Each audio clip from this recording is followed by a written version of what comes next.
Game begin. If you want to just kind of dive into it, my objections to red flag laws aren't really on Second Amendment grounds. They're on Fourth and Fifth Amendment grounds. Well, that is, I believe that in many cases, I believe that if somebody is a legitimate threat, that is an accusation. It's not a crime, but it's an accusation, and they deserve their day in court. They deserve their due process. They deserve to be represented. They deserve not to be steamrolled by the state. I don't want to see a court-appointed psychologist that works for the court and their job is essentially the same as a DA, which is to get convictions. I don't want to see the state roll over people, but at the same time, I don't think anybody wants dangerous people to be out there. And my biggest concern, I've articulated this a bunch of times in our news segment, is that if someone's really a legitimate threat, you're going to send police officers to their house, seize some of their weapons, and then allow them to go free? That's insane. Because, yeah, you've got cops there. Okay, they're going to search the place. But if this person's really actually a dangerous wacko, what makes you think that they didn't bury some guns in the woods or leave some with a friend or for whatever reason have access to guns after the fact? And even if you got all of them, even if you did, which I think is a bit of a stretch, they can still go buy a gun in a back alley from a crack dealer or rent a Ryder truck. And I think that the problem here is that we've got this idea that, oh, well, we send the cops out and we take some of their guns and they're no longer a threat. But if they were a threat in the first place, shouldn't they, one, get their due process, and two, we should secure the person, not some of the tools that they could use. What do you guys think? All right, so you guys, we just talked about red flag laws, so tell Andrew, argue with Andrew the other side of that. I don't care what your position is. Tell him the other side of that. Right? Go ahead, sorry. One thing I would like to point out is that the Bill of Rights protects against unreasonable search and seizure, which I'm sure is what you're talking about, one. Two, as far as your argument with due process, police or family members petition state courts to go through these red flag laws, and then a judge will make that determination to issue the order based on statements and actions based by the gun owner in question. And then two, also like the absolutist argument, you're right, they may have buried guns in the woods, or they may be able to get a gun from some random person, but I think the point of the law is it's a safety mechanism. It's a way for people to have some sort of involvement with the court to prevent someone from hurting themselves or other people. I don't think it's an all or nothing if it doesn't get address every single aspect. It doesn't get every single guy. I think it's just one safety mechanism among others. I have a question for you. If let's assume the person is, let's skip past the due process issues, and I think there is a lot there that's worth discussing, but let's skip past that to this part where we assume that this person is a threat. So if they're a threat, I would like you to articulate to me why this dangerously insane person should still be allowed to have access to pool chemicals, motor vehicles, power tools, and stabby things. All right, so you guys. I'd just like to say the scope of the red flag law are guns. So if there are other mechanisms, if there are other things that they could take, that's fine. But the scope of this law is in regards to guns. Yeah, that's my point. Here's the problem with focusing on guns is multi-pronged. One is that if all we do is take away a couple of the tools, we're ignoring a lot of the real threat. Another problem is that if all we do is take away a couple of the tools, we don't have the the accused doesn't have nearly as many advocates out there working for them. If they're really a threat, I want you to tell me why they should remain walking around. Why should they still be out there if they're really a threat? Well, because they haven't done anything yet. AJ, do you want to? Well, if they haven't done anything yet, why are we seizing their property? Because it's about, they haven't done anything in the sense that they haven't committed a crime. Okay, well, you can't have it both ways. Either they are actually a threat and we should seize the person, or they're not a threat. Okay, Andrew, wait. Andrew's, all right, you guys, we're going to end up talking over each other all the time. And as lawyers, you can't talk over each other in court. So Andrew's point is clear, right? What he's saying specifically about if their person's a danger, they should be seized. Somebody respond to that. And AJ, you're welcome to do that, but somebody respond to that point. Well, I agree with the sentiment. The court is going to say the intrusion of removing the firearms is significantly less than confining them. So it's a different level of scrutiny. I agree with your point that actually does make more logical sense, but it's a much more justifiable legally intrusion to simply remove the firearms than to confine the person against their will. Yeah, so it's a lower standard. And that's part of my objection. So Andrew, his point is well taken. Alex's point is well taken, that the courts, in order to take a person, a physical taking of a person, the standard is so much higher than it is to take, as it should be. To take a person's liberty away is so much higher than it would be to take an item away. So I think what Alex is saying is that is a false equivalency. Well, so my point is that it's not just any item. They are tools that are necessary to the defense of life and liberty. They are constitutionally protected items. Maybe a decent analogy would be if you believed that somebody had committed a crime, can you seize their computer? Yeah, sure. Can you seize every single means of communication that they have and prohibit them from even writing a letter? I don't think so. I don't think that you could justify that. Could you prohibit them from attending church? Well, Andrew, you're kind of going down a field, though, that is not about guns, right? I mean, you're saying, are you limiting? Yes, I'm tying it to other constitutional rights. Are you tying it to other liberties? And I think that's a challenge all the time to tie it to another constitutional right, because the laws with regard to the First Amendment and how they're interpreted are different than the laws with regard how the court interprets the Second Amendment rights, and the limited ability of us to know exactly how the court might interpret the Second Amendment, which is a whole other issue that we're well familiar with. There's just so much more law in the First Amendment rights, and that's a good point here where we're going to diverge a lot, because I'm always talking about what I believe ought to be in terms of moral, ethical, and philosophical reasoning. My position is that I reject malum prohibitum. I reject the idea that the law is right. I believe that the law is wrong in many cases. I believe that the courts are wrong in many cases. The courts were wrong with Dred versus Scott, and the courts have been wrong many times. And some of the findings, some of the recent findings especially, I've disagreed with. So I'm always going to be arguing from the position of what I think ought to be, not necessarily what is defensible in court. So, the challenge, and that certainly is a fair argument, Andrew, and I think that you guys should recognize that that's where a lot of people stand. And if they come from that position as lawyers, what's your challenge to that, right? You have to work within the laws of the land and change them. You have to work within the statutes and change them.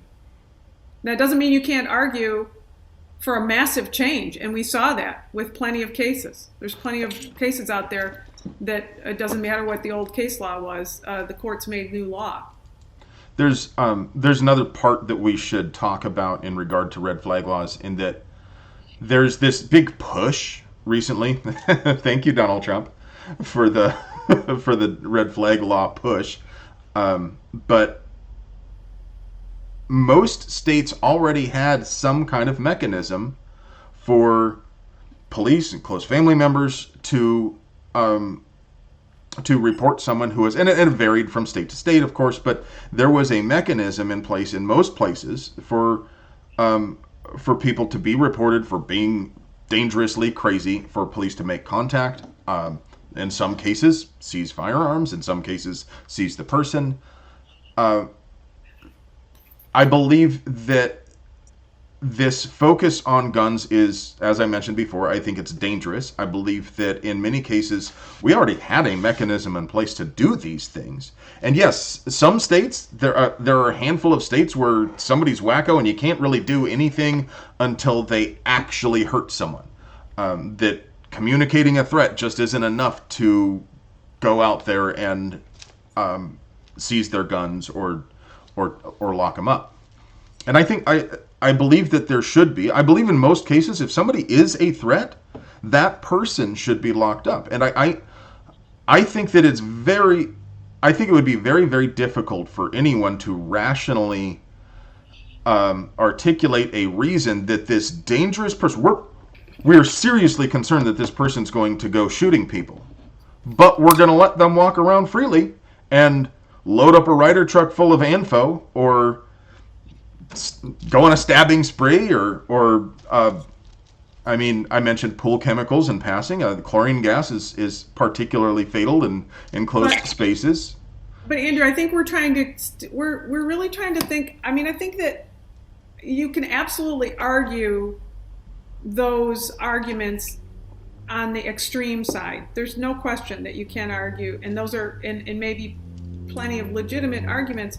But I think that the concept behind red flag laws is a limited time period, people under stress, and that's the purpose of it. I think so far, statutorily, the states are seeing that they're seeing some effectiveness with it. So then it becomes a question of, even if it's effective and even if it is applied in a limited way, where or how is it still unreasonable? I think that's what you'd have to argue, to get it to go away. I believe that it gives the state far too much control, that there are no safeguards.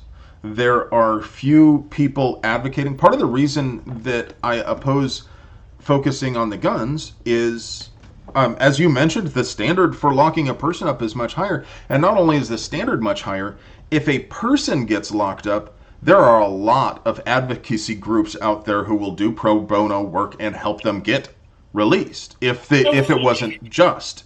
Okay, if a person has their property seized and it wasn't just, there are not nearly as many people who will advocate for them, and they can just have their property locked. And it's not just locked up. The property was seized, but now they can't legally, and they could still, obviously, in practice, any person who's a real threat can just go out there and buy a gun from a crackhead. But any person who's not a threat and is trying to comply with the law, they can't defend themselves anymore, legally speaking.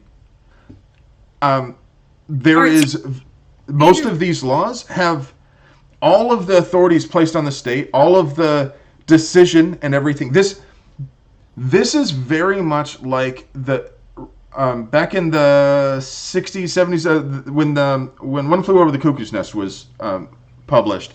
There was this reform of involuntarily committing people, and the problem was at the time that the good old boy network and the courts could railroad somebody into an institution without any real proof, without any real due process. There was due process in the sense that there was a hearing, but there was no due process in the sense that they had an adversarial discussion between attorneys. They didn't have representation. They didn't have a trial. They didn't have a jury trial. There was no real check on the state. The state could just do whatever they wished, and if there was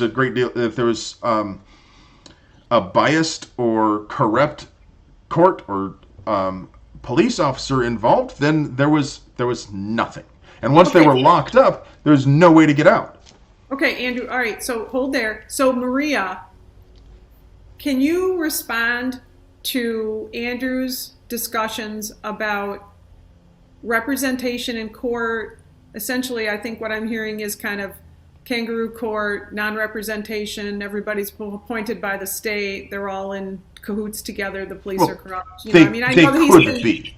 Right, I know that he's saying that's, right, that's, I mean, he's not saying everybody in the courts is that way and every court-appointed person is that way and stuff. But Maria, could you answer to how would you respond to somebody who says, look, the courts are making decisions and I'm not really represented?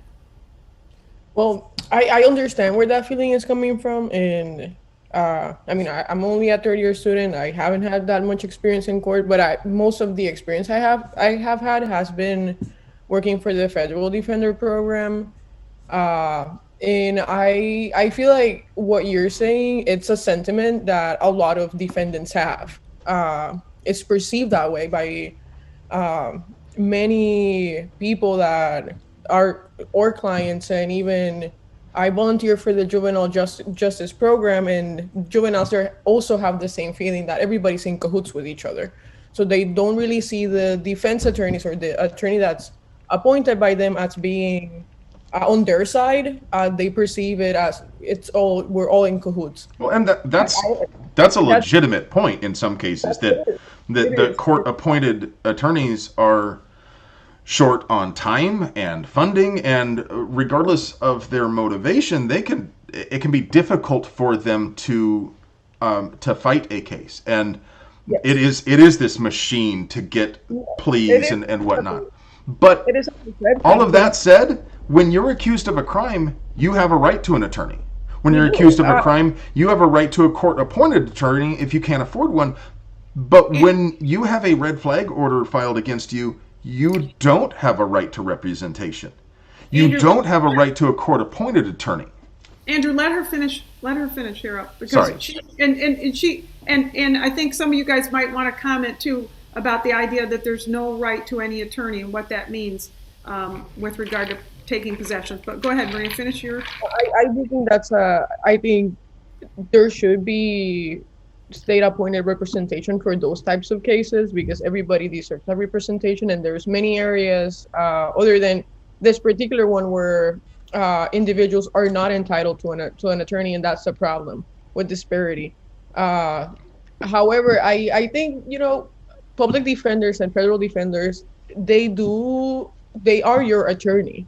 When they're appointed to you, you are their client. Their loyalty is only to you. It's not to the judge, it's not to the state's attorney, it's only to their client. That's how I've been trained.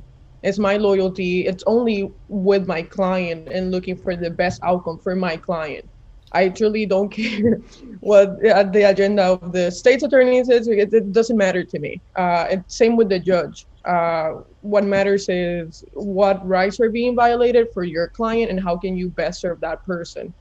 I understand that many attorneys, because they're maybe overworked and the caseloads are pretty big, they don't necessarily communicate that to their clients, and I do feel like that's an area of improvement that many public defenders need to work on. It's communicating with your clients specifically and telling them, making them understand that you are on their side and acting in a way that reflects those words. In the federal defender, in the office in Chicago, the office used to be in the federal building, in the federal court, where the U.S. attorneys are also working at. And because they develop a working relationship, obviously you see the prosecutors all the time in court for various cases, you say hi, whatever. The clients took that very badly. They did not like that their attorneys would chat with the prosecutors before going to court. So what the office did, they removed the office from there, and now they have a different building and far away. It's a walk distance, but we don't see each other on a day-to-day. It's the perception. It's a perception. Yeah. For that perception, so our clients can give us a little bit more trust in that area of like, where we don't work for them. We don't even work with them necessarily. We work for you. Even if you're not paying me, I am your attorney. I work for you, So I understand your perception. It's not outrageous. I do see it a lot. And I think it's that miscommunication there. It's a little out in the weeds, but I do believe that there is, and there isn't a good answer to it. There is it is a fact that people who have a court-appointed attorney tend to have poorer outcomes than people who can afford their own attorney. Some of that is due to relationships between, and state or federal level, whatever. Some of that's due to relationships between the prosecutor and defense. Some of it's related to caseload. Some of it's, there's a lot of different factors that come into it. I do believe that there's perception. There's also some reality to the fact that if you don't, and it's not necessarily the relationship between the attorney and the prosecutor. A lot of the times it's the perception of the judge to the public defenders. Public defenders are often the target of bias, especially when you have a client that's a poor person, has a record, or it's a person of color. Well, and of course, get some guilt when you have a public defender, and we have to fight against that bias as well. And there's bias in the juries, in that juries view, well, if the police said you did it, then you must have done it. And the public defender's office never has the budget of the DA's office. There's a lot of factors involved, but to get a little bit back onto the track of the discussion, I think many gun owners would be more receptive to red flag laws if there were some of the same protections involved that you would have if you were accused of a crime.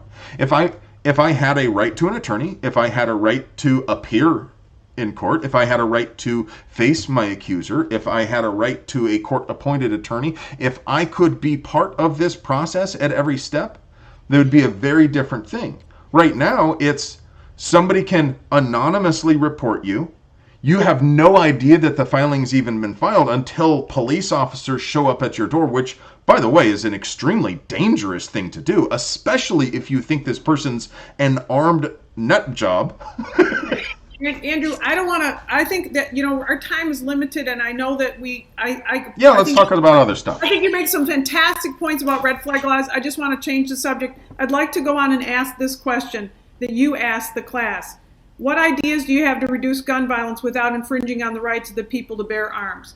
And I ask that because that's your last question, but it is a question that we discussed as one of your questions. Unless you have another one that you wanted to ask, it was a higher priority for you. Well, I always ask this when I speak to anyone who proposes new gun laws. And you guys saw the email that went out, I assume. Mainly, if you believe that gun owners should compromise, what are you willing to give up? Okay, so I'm going to ask you this. I'm going to say this. I know that question could be answered in several hours. So I'd like to, focus that. That's great, but 15 minutes from now, can we go back to the other question? Yeah. Well, I think we can do a little bit of both at the same time. So the question let me put a finer point on this, because the perception for folks who aren't a part of the 2A community, the perception among most gun owners is that we have been compromising. We have been, and when I'll pull up. I'll do that in a minute here, so I don't get distracted. We have been compromising since 1934.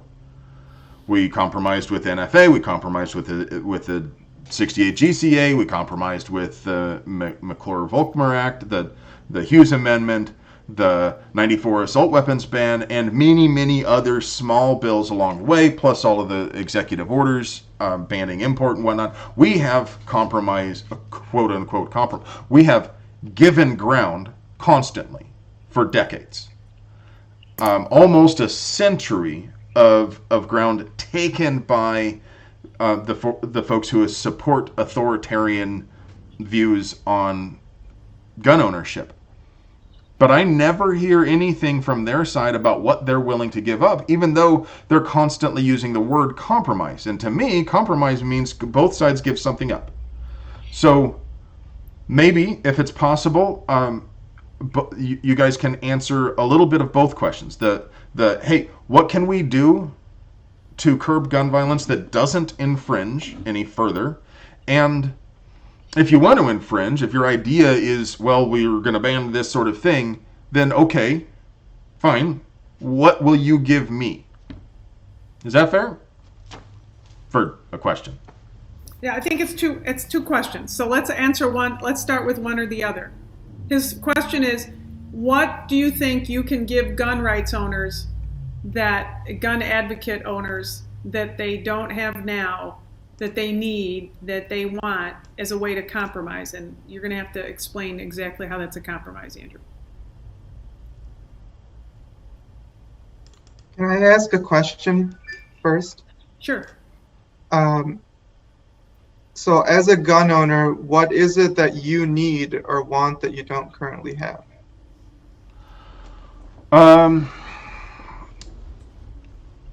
I believe that the Second Amendment does what it says. It protects the right of the people to keep and bear arms. I believe that it does it for the reasons it says, which is to bear militarily credible arms. I believe that the correct interpretation of the Second Amendment is that it is unlawful for any state or local or federal government to pass any laws that prohibit the possession or carry of arms that are useful for military purposes. That is, an M240 Bravo is protected by the Second Amendment, and it's my right to have it. It's my right to carry a concealed firearm anywhere I go without supplicating to the state for permission to exercise to exercise a right that is part of my natural rights guaranteed by the United States Constitution. So what do I want back? Almost every single law that's been passed since 1934. That's what I want back. I want Congress to affirm that the full faith and credit clause applies to concealed carry permits, although I don't believe that we should need concealed carry permits. I want the various state governments to pass their versions of constitutional carry, affirming that every human being has the right to carry a firearm. Every adult, anyway. I want the repeal of all gun laws. So it's a pretty hardline stance. I have a question for you, Andrew. You mentioned, I agree with your view on the Second Amendment. However, I think where you and I are different is that I think you have a different view on the intent of the Second Amendment, because I don't think the Second Amendment actually protects concealed carry, because I think the Second Amendment was to establish a local militia, in essence, to fight off government tyranny. And I don't think a concealed carry would do that. I can see that. Because that's more about personal defense versus Andrew, wait, community defense. Lawyers are slower. You got to let him make his point. Go ahead. Oh, sorry. Well, so that was my point, because I know where that's going. That you want to have that for personal security, right? This whole thing of like, oh, I'm going to protect my property. I don't think the Second Amendment protects that. I think the Second Amendment is to use against, like the government and anyone coming after you. But it's not to protect against a mugger, yeah. I can dig it. I believe that human beings, I believe that it's a human right to be armed and protect myself. I believe that that's hinted at and articulated in the Declaration of Independence, that we hold these truths to be self-evident, that we all have rights to life, liberty, and pursuit of happiness. If I have the right to be alive, then I have the right to defend my life. Is concealed carry a right?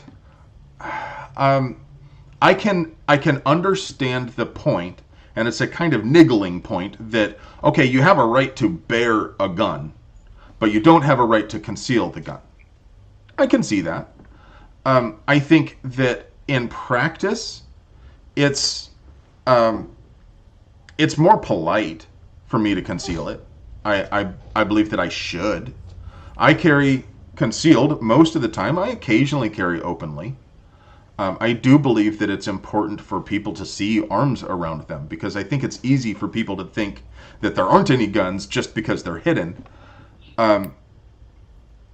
I don't. I don't carry long guns in public. I think that that's super cringe. I wouldn't begrudge anyone the right to do that. And like you were saying, the Second Amendment protects the right to carry long guns, probably more explicitly than the right to carry handguns.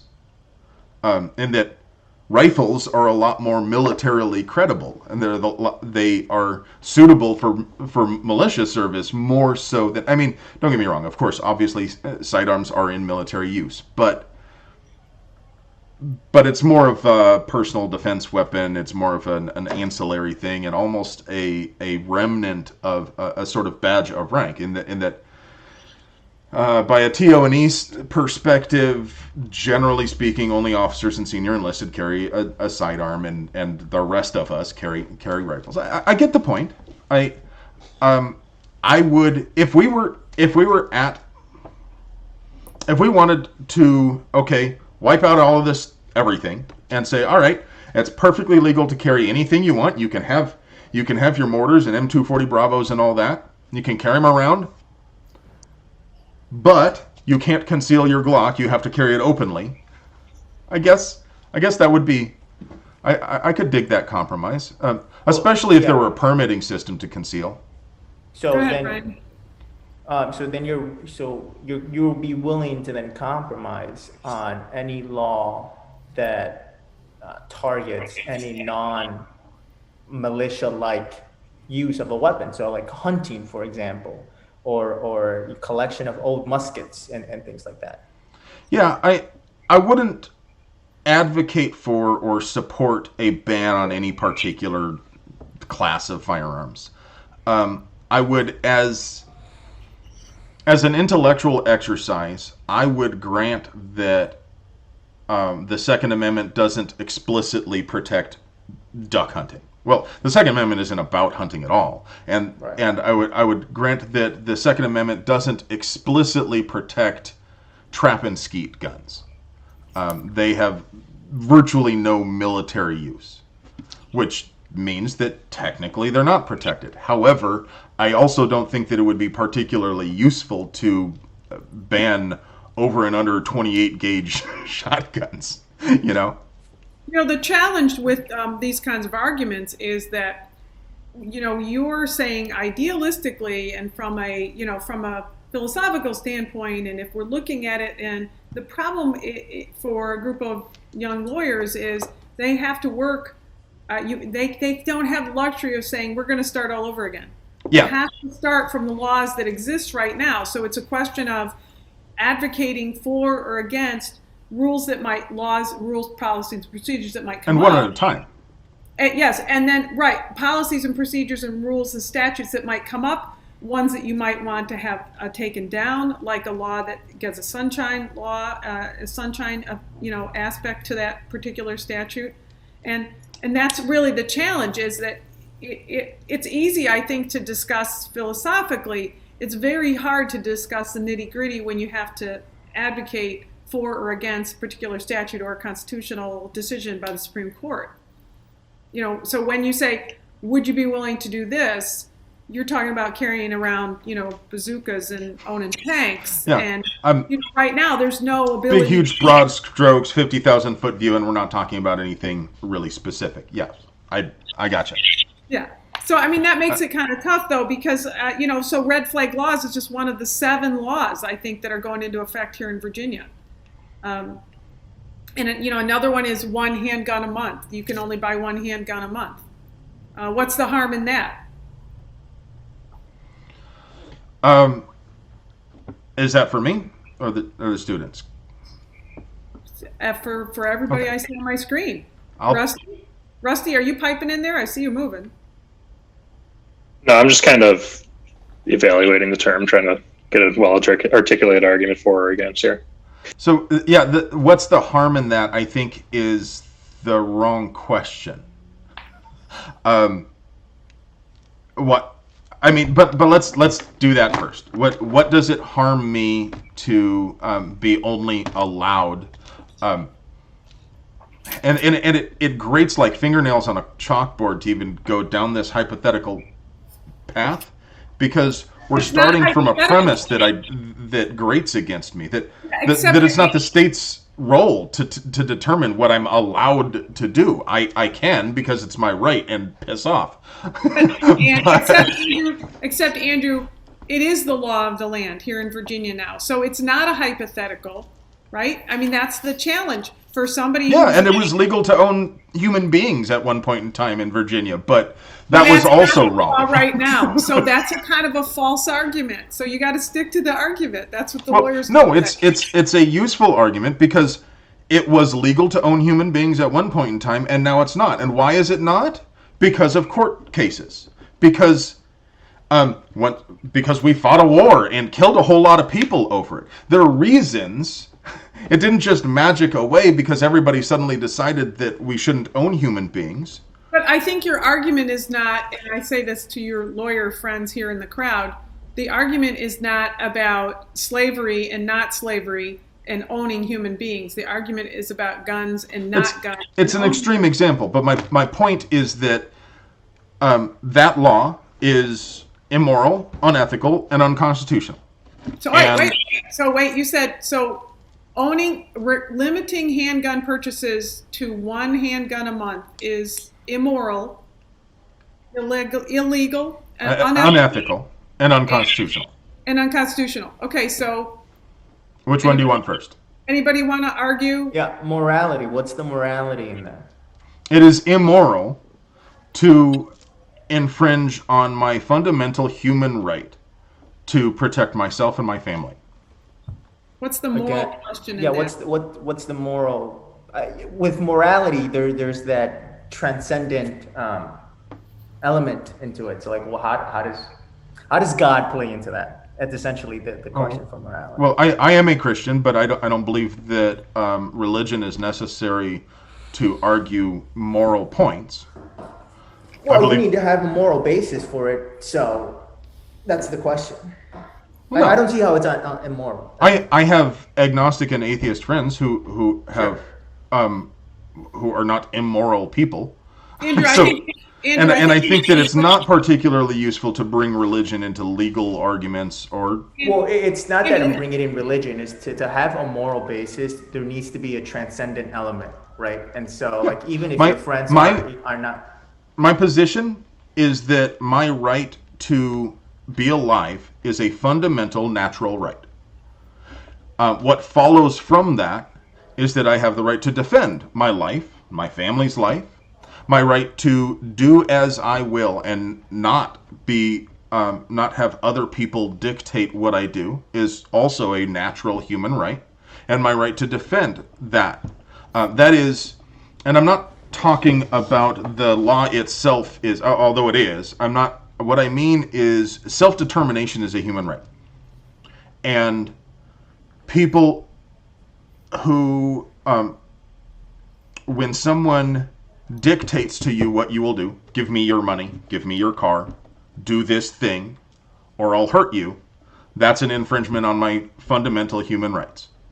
Okay, so I think that I understand, Ryan, what your point is. Where's the immoral? And if I was the judge on this, I can tell you where I'd vote. But so you said immoral, illegal, and well, I said immoral, unethical, which is kind of tied into and unconstitutional. So we can skip to the unconstitutional if you want, because the unethical is tied to the immoral. Okay, so all right, so skipping on to the constitutional, what's unconstitutional? Andrew, if you can argue that side of it, and then I need you lawyers to argue the other side of it. What's unconstitutional about a law requiring a law that says that Virginia has a one handgun a month purchase? I have the right to keep and bear arms. You still have that right.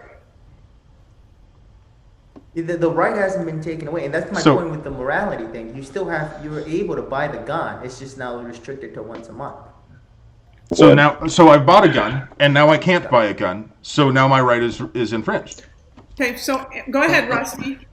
So my question to that is so you brought up the life, liberty, and pursuit of happiness is, everyone has a constitutional right, and even in the Declaration, we have a right to protect ourselves, which is, I agree with that.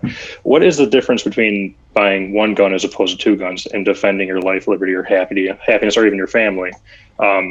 Or buying two guns or three guns or four guns? Like, what is the effectiveness of buying more than one gun in a month? Like, what difference is it gonna make? How many newspapers am I allowed to publish in a month? We're not talking about newspapers, we're talking about guns. Yeah, no, but I am though. I'm talking about. But I think that we wanna focus on the gun law. I know you want to focus on that because that takes my argument away. It's Well, not an argument then. For It a is lawyer. though. If, It if is. For a we're, lawyer. if we're talking about the Constitution, we should really talk about DC versus Heller, because that's the core constitutional framework of where gun laws are in this country at the moment and have been for over the last decade. And the holding in Heller is, from a legal perspective, pretty tight. Like it takes a hard stance on total bans on something. So if you could not buy a gun for, say, a unreasonable amount of time, probably more than a month, that would be unconstitutional, or if you were totally banned altogether. But the holding is very tight in that you are allowed to keep and carry your gun within your home for self-defense purposes. And beyond that, the holding doesn't really say much, and the lower courts have been sort of tasked with figuring that out. It wasn't themselves. restricted to within the home though. The Heller decision is the reason that DC, the District of Columbia, became a shell issue jurisdiction.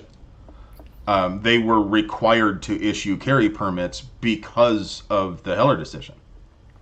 So The Heller decision also recognizes the state's ability to impose conditions and things like that of commercial sale of arms. So they didn't rule that sort of thing out. sure. I So think how is it not constitutional? well, Heller didn't test any of these other conditions. It said that there are conditions that states and municipalities, for that matter, could impose restrictions, but it didn't draw lines around what would be allowed and what wouldn't be allowed, because that wasn't part of the question. So all of these other laws are also going to get tested. Yes, they definitely will. I agree with you there. Heller sets something of a floor. Like at the very least, you are Yes. allowed to keep and carry your gun in your home for self-defense purposes. But more than that, it doesn't really say it. It's a pretty tight holding. So that's kind of where the Constitution is on guns at the moment. So as far as my argument, to get back to the original question, is that if I am prohibited from buying a gun, then my right to keep and bear arms is infringed on. If I bought a gun, now I become prohibited from buying a gun, therefore my right to keep and bear arms is infringed on. And as an analogy, which I do think is relevant, it would be absolutely preposterous to place a limit on the number of times that I could speak my mind in a month, or the number of times I could go to church in a month, or the number of times that I could be protected for unreasonable search and seizure in a month. We don't place these, oh, well, you exercised your right, so now you don't get to exercise your right anymore. That's not a thing that we do. Andrew, I have another question for you. Okay? Because I said I agree with how you view the Second Amendment. Now, my question to you is, when Are we going to do the McNukes thing? I don't know what that is. Oh, okay. Okay. Later. Sorry. In generation. Go ahead. No, I'm just kidding. When are we going to stop pretending or stop with the illusion of believing that we have guns and so we're somehow safe? When, like you mentioned, some gun advocates have been compromising for nearly a century now, instead of standing up to the government, right? You're saying, let's say you lived in Virginia, and your solid base lives in Virginia. Like, what are they going to do, right? Virginia is supposed to be this stronghold for the Second Amendment, and like Professor said, there's seven laws being passed now, and like you said, the Second Amendment is to fight against tyrannical government. When are we going to stop pretending? So if I'm understanding right, you're asking why aren't we rebelling? Why aren't we shooting people in the face because our ancestors shot people in the face over 3% tax on tea? Why don't we take up arms?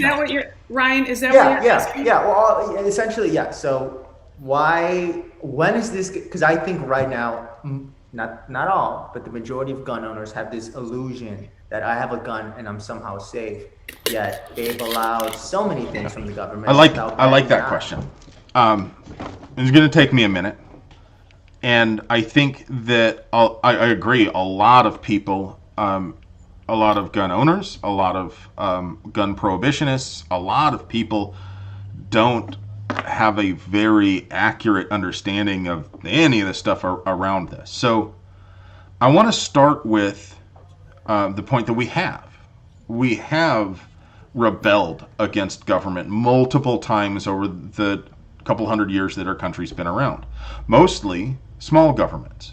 The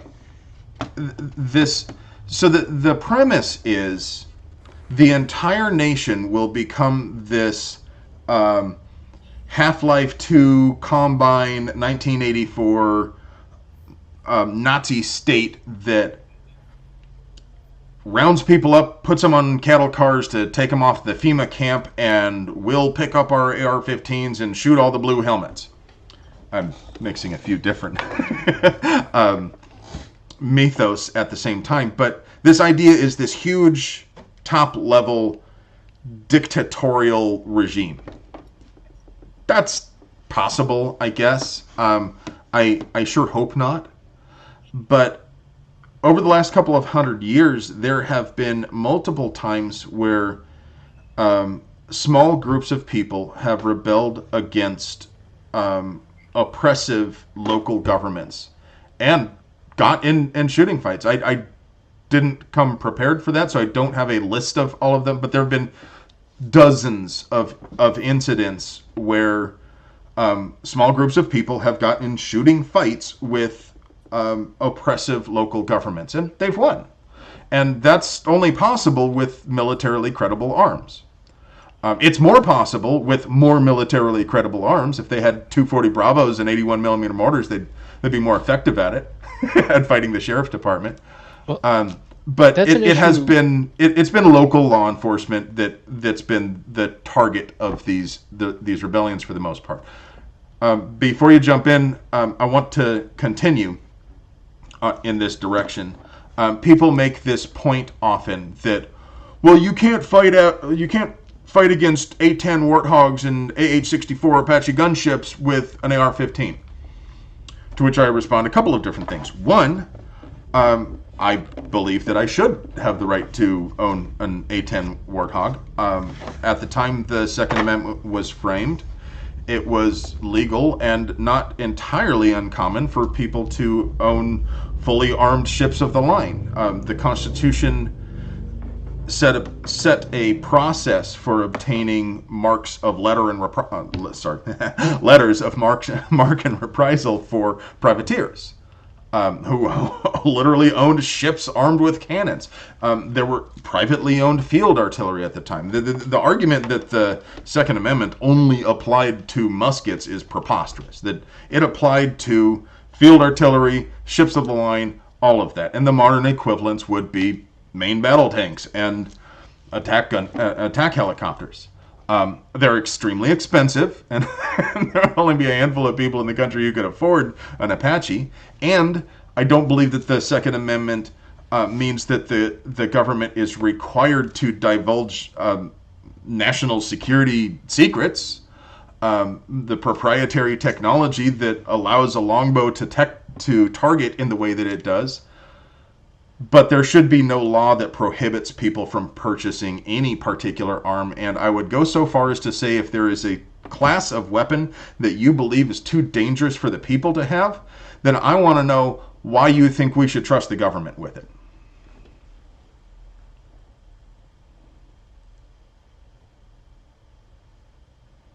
I agree more or less entirely with your point.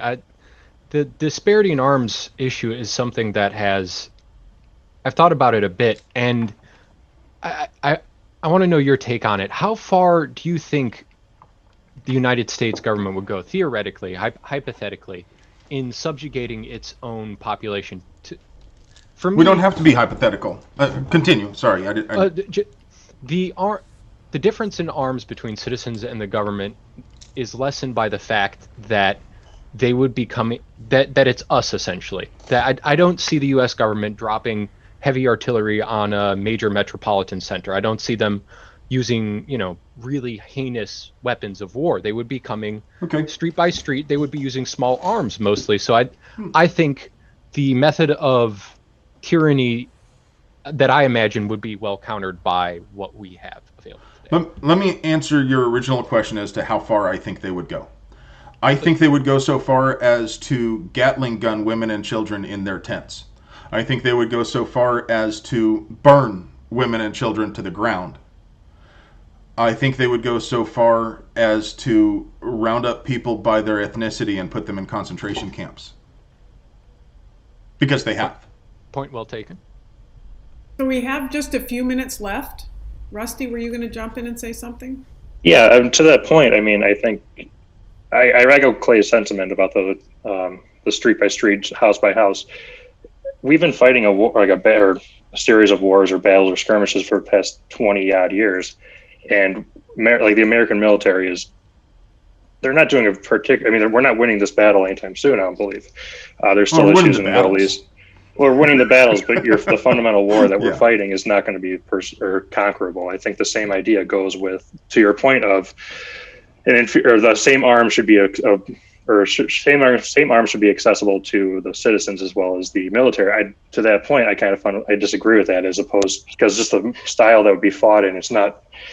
I don't think that's a legitimate claim, because I think the methods of battle done, the perceived battle that would happen in America, I think it'd be very similar to the Middle East. I think the battle against that would be hard to do, because it's a moral, ethical, or it's a mental battle as opposed to, boots on the ground. It's an idea as opposed to a physical figment or a physical entity. So I'm not sure I see the same argument. I recognize my position is rather hardline. I would like us to start having a conversation, because we've, for almost 200 years, almost 100 years now, we've been having this conversation about what the people should be allowed to have. I think we should start talking about what the government should be allowed to have. Our founding fathers never wanted us to have a standing army. They sure as hell didn't want us to be involved in these colonialist excursions. I think that that's a fair conversation to have, and I think that it dovetails well with the right to bear arms, because maybe you're right. Maybe private citizens shouldn't be allowed to have RPGs. Fine. But I propose that our government has far too powerful of weapons, far too many weapons, and far too many men under arms. I would also argue that if you believe that institutional racism is a problem, then it's absolutely preposterous for you to believe that police should have any sort of weapons that you're not allowed to have. Well, that's maybe a good note to end on it, because we certainly can't get into the race discussion today. I got all day. I know, but they don't. I'm kidding. And so I'm trying to respect their time. Is there anything in particular that somebody wants to bring up, in particular with Andrew? Andrew, I would love to have a 5-hour session beer fest with you. This would be much more fun. But we got to schedule it after coffee time next time. Yeah, exactly. Well, one question we kind of we skipped over was non-legal approaches to combating gun violence. Essentially, not the 50,000 foot view, but the right overview. How is it a cultural change? What do we need to do to stop this from happening? Because it's something that's happening now that wasn't happening before. Something went wrong in our social makeup or something. There's some bug. How do we fix it? To end the gun violence? Yeah. But what would be the best solution to curb gun violence without further restricting gun rights? I got a couple of quick things to say on that. I think to start, let's stop talking about gun violence and start talking about just violence. Sure. I think that focusing on gun violence is it's obviously missing the root causes of violence. I would argue that people often cite the fact that America leads all the developed nations in terms of violence, and that's true. However, if you don't count the handful of cities in this country that have the most restrictive gun laws, and I'm not talking just taking out the population centers, but if you don't count the 6 or 8 cities that have the most draconian gun laws, our rates of violent crime are far lower than the rest of the developed world. And I don't mean to conflate cause and effect. I understand that, yes, in many cases, the draconian gun laws are a reaction to the high crime rates, and yes. But if gun laws solved crime, then you would think that they would do that. We're not that violent a place. Most of the U.S. isn't that violent a place. It's a handful of very population-dense places, and there's a wide range of circumstances that contribute to the violence, and most of them are socioeconomic problems that have gone back to the Civil War, back to Jim Crow, back to the oppressive policies that have caused the poor to stay poor. I believe that the war on some drugs has contributed heavily to the violence in this country. I believe that the policies that we have, the laws and the treatment of the poor and minorities in the justice system have contributed heavily to the violence in this country. We take people and lock them in a cage with a bunch of hardened criminals and teach them how to be better criminals when they commit minor offenses that have no victim. You take someone and lock them up in prison for simple possession charges. And this could, of course, be its own 5-hour-long discussion, but that's the problem. The problem is mental health. The problem is taking people who are mentally ill and making criminals of them, taking people who are drug addicts and making criminals out of them. And when I say making criminals of them, I don't mean just charging them with an offense. I mean, once you've charged them with that offense and you lock them up, now you put them in with a bunch of other people who are actual criminals and teach them how to be better criminals. And then when they get out, you make it almost impossible for them to get a decent job and to make something different of themselves. It's a huge problem. The U.S. leads the world in leads the developed world in violence, but we also lead the developed world in, I think we lead the whole world, correct me if I'm wrong on this, but in incarcerated people. I think maybe China beats us in the per capita incarceration rate. But past our moments here, let's not go into that discussion about guns. That's okay. No, I understand. And I think that there were 1 or 2 other people who wanted to say something. Was there somebody else who wanted to say something specific about, I think Andrew's point is well taken. When you say how are we going to solve this problem? He's saying, well, solve it the other ways, which is a very good argument. Well, it's also a false dichotomy. I understand that we can do both. We can have gun policy and we can have criminal justice reform. Well, you can't. You can't. And I think that's a point that the students we've talked about. And these are law students. Obviously, they're going out there to make and break the laws and the rules, right? And figure it out for us with policies and procedures. You can't. You have to start from where you are, and for them to go out and say, hey, this is our position, and this is the statute, and here's why we think it should be broken down or gotten rid of, and things like that. So that's the point, obviously, of the class, is to have them see the nitty-gritty of it and see the value of all of these arguments. I think we could talk for hours. Clay, I see your mic is off. Do you want to say something? No, well, just thank you for your time. Thank you. Anybody else want to pipe in? Otherwise, I'm gonna bid Andrew adieu, despite the fact that I'd like to keep him on for 2 hours. I think there's so much to talk about. I know we have limited time, but one thing I'm interested in are sanctuary states or cities or communities for the Second Amendment. And perhaps that's a happy medium for, you have your California and your DC and your New Yorks, and then you have your Montanas and your Mississippis and your West Virginias.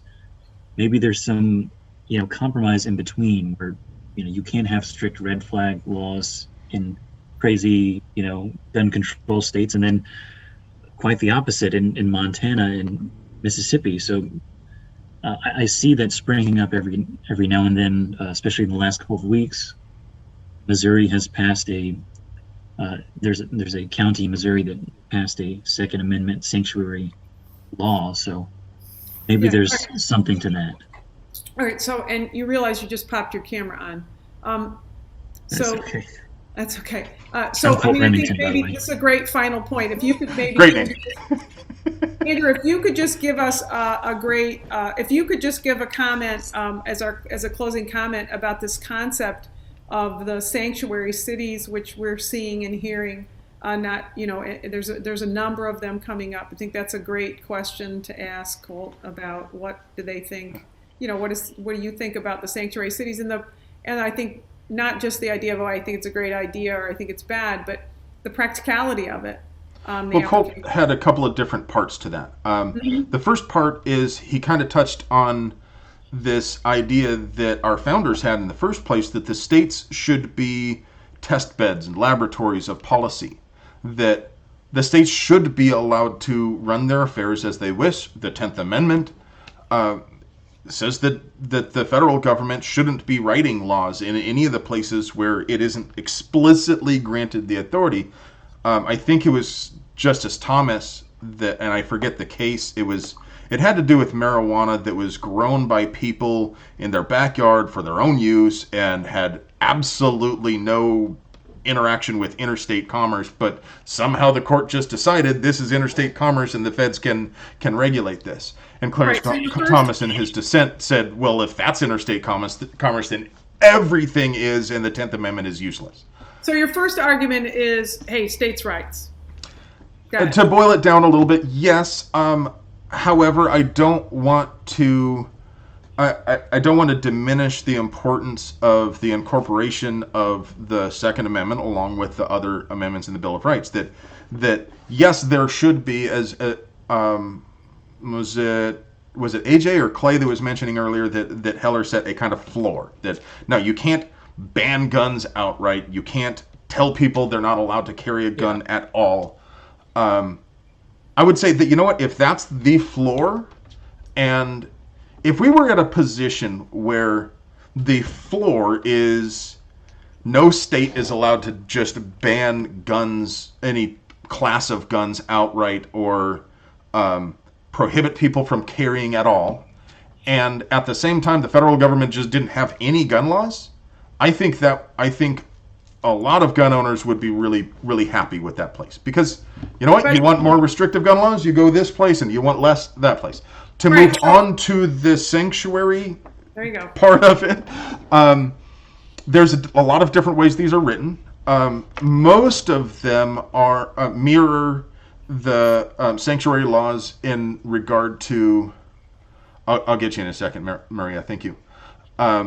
The AR15.com YouTube channel and the chopping block on YouTube are probably the best couple of places. I'll throw some links in there, and Catherine can send an email later.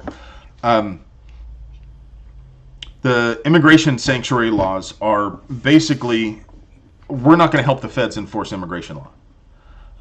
I would like to see the states in general start pushing back against federal authority across the board. That I believe that in many of these places that the federal government has overstepped its constitutional bounds, and that the states should say, no, we're not going to participate. You want to enforce these laws that we don't believe in? Fine. We're not going to help you do it. And we're not going to allow any budgetary expense to do it for you.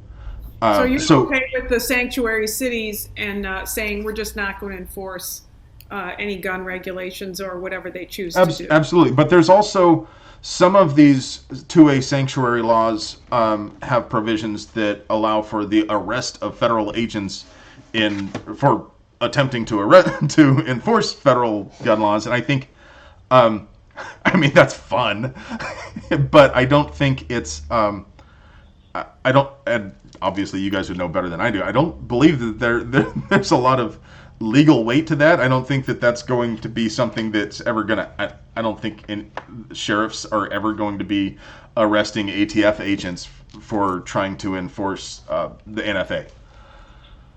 Okay. I do believe that it's perfectly reasonable for states to say, no, we're not going to spend any of our time helping the feds enforce laws which we believe are unconstitutional. If we arrest somebody for having cocaine in their trunk and they also have a sawed-off shotgun, we're going to destroy the shotgun and we're going to charge them for the drug offenses, and we're not going to talk to the ATF about it. We're not going to turn them over to the ATF. The ATF can come get them when we're done with them.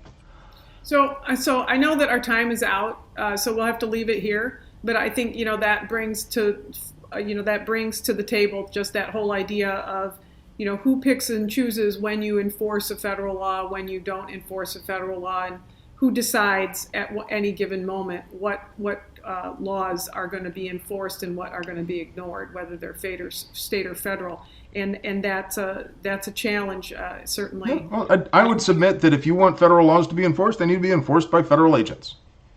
Yep, I get it. I think that we picked that up. Yeah.